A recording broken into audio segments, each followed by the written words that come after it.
Kadang terbersit dalam hati ingin dipuji, ingin dilihat orang lain. Kadang suudzon dan terbersit penyakit-penyakit hati lainnya. Padahal sudah berusaha dilawan. Ini sebab dosa-dosa masa lalu.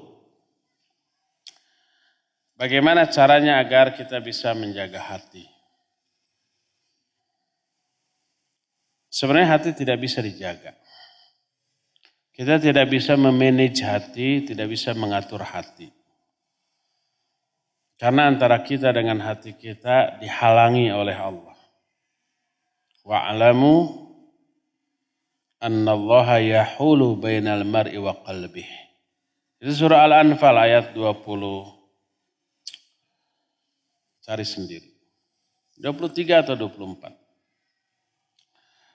Wa'alamu dan ketahuilah annallaha sungguhnya Allah yahulu bainal mar'i wa qalbi. Menghalangi antara seseorang dengan hatinya. Orang itu tidak bisa memanage, mengelola hatinya, mengatur hatinya. Lalu siapa yang mengatur? Mengatur hati setiap manusia siapa? Allah. Hadis sahih riwayat Imam Muslim menyatakan, Inna quluba bani Adam baina usbu'aini min asabir rahman kaqalbi rajulin wahid yuqallibu kaifa yasha.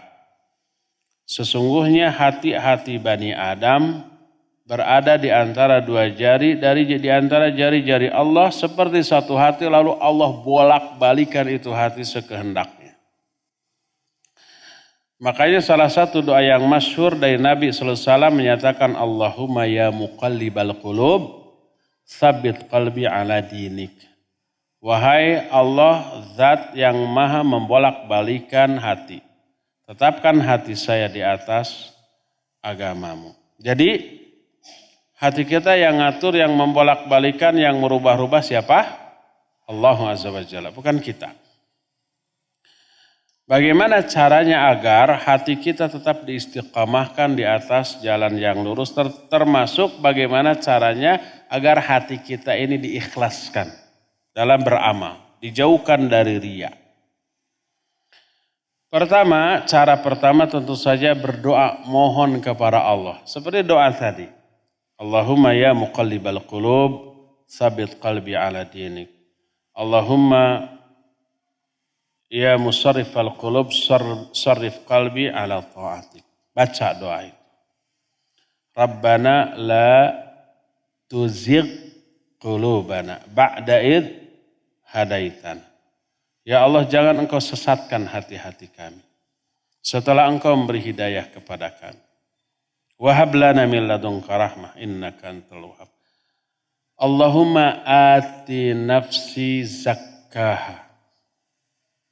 Allahumma ati nafsi taqwaha wa zakkiha anta khaira man zakkaha anta waliyuha wa maulaha. Ya Allah, ati nafsi taqwaha wa zakkaha. Berikan kepada hatiku ketakwaannya dan kesuciannya. Wa zakkiha, dan sucikan hatiku.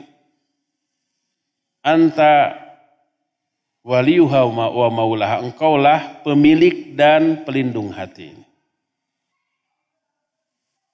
Allahumma inni a'udzubika min ilmin la yanfa' wa min qalbin la yakhsha' wa min nafsin la tashba' wa min da'watin la yustajabu laha. Itu di antara doa-doa untuk hati kita. Hafalkan itu, baca sesering mungkin. Ba'da sholat fardu, tengah malam, di akhir malam, setelah tahajud, ketika saum, ketika safar, ketika hujan besar, pada hari Jumat ba'dal asar. Silakan baca. Itu yang pertama. Sering-seringlah berdoa kepada Allah. Kedua, bagaimana caranya agar kita bisa memelihara keikhlasan? Pelajari tauhid. Pelajari asma dan sifat Allah Azza wa Jalla. Saya ingin, coba nanti dirapatkan. Saya akan hapus satu jadwal di Jakarta untuk dipindah ke Bandung untuk membahas ini. Ingin membahas fiqih Asmaul Husna, susunan Syekh Abdul Razak hafizahullah. Di sana dijelaskan makna mendalam dari Asmaul Husna, Al-Asmaul Husna. Dengan mendalami Al-Asmaul Husna kita mengenal Allah Azza wa Jalla. Kedalaman ilmu kita tentang Allah akan berbanding lurus dengan mahabbah kita, khauf kita, tawakal kita, roja kita, termasuk keikhlasan kita dalam beramal untuk Allah. Innama yakhsyallaha min ibadihil ulama. Hanyalah orang-orang yang takut kepada Allah di kalangan hamba-hambanya, hanyalah orang-orang yang berilmu.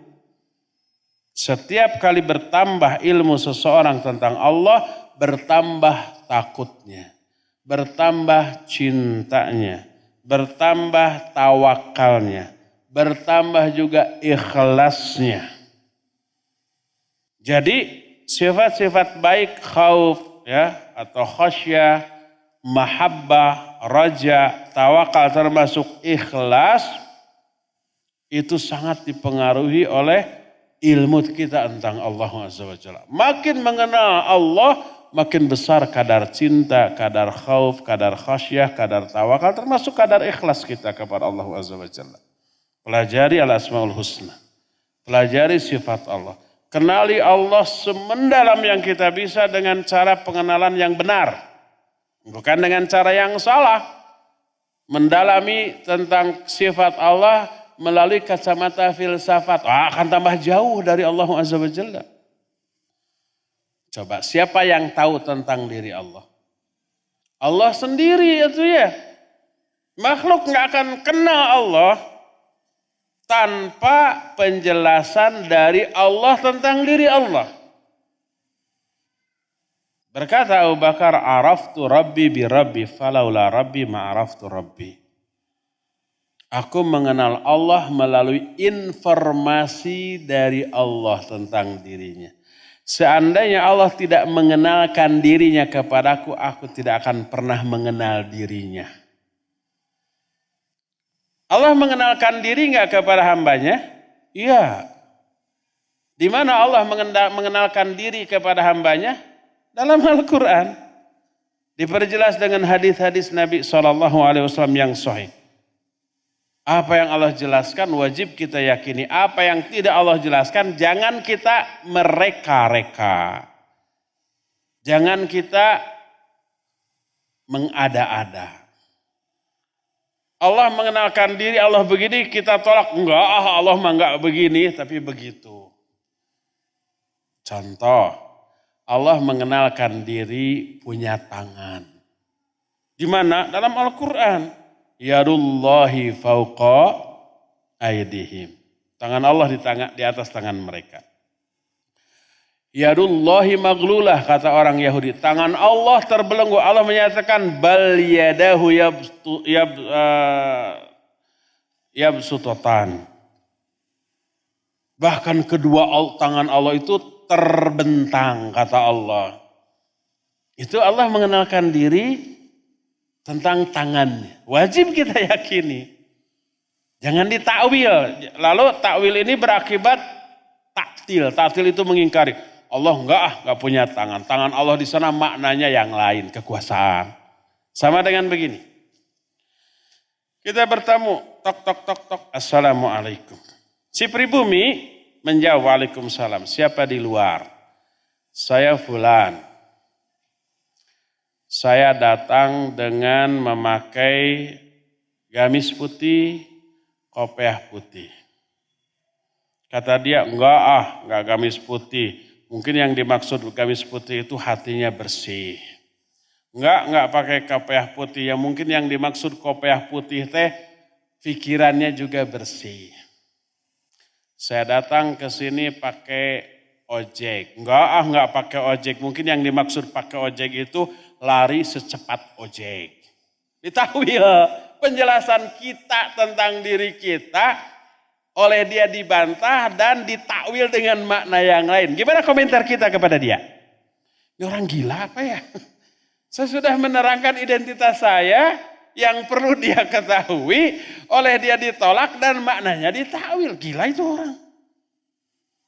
Kata Allah, Allah punya tangan. Orang punya tangan, enggak, Allah enggak punya tangan. Tangan di sana maksudnya kekuasaan.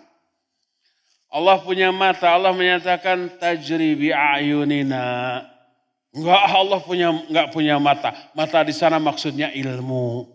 Ditolak.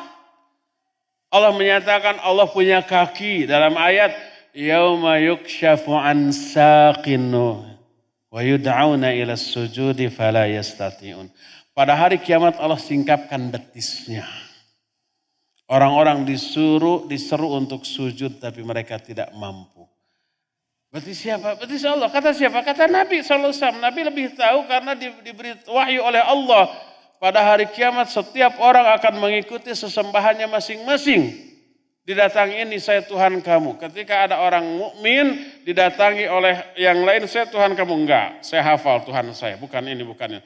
Ketika Allah datang dan menyingkapkan betisnya barulah orang-orang mukmin sujud. Inilah Allah. Allah memperkenalkan diri dengan betisnya. Orang-orang mentawil, enggak, Allah enggak punya betis. Betis yang dimaksud di sana maknanya lain. Itu kayak orang tadi tuh. Saya fulan datang memakai gamis. Enggak pakai gamis, telanjang. Gamis di sana mungkin maksudnya hatinya bersih.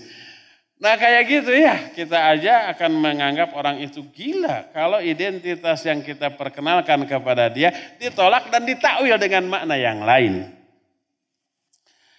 Jadi Allah memperkenalkan dirinya dalam beberapa poin. Beberapa namanya Allah kenalkan, beberapa sifatnya Allah kenalkan. Walaupun enggak seluruhnya.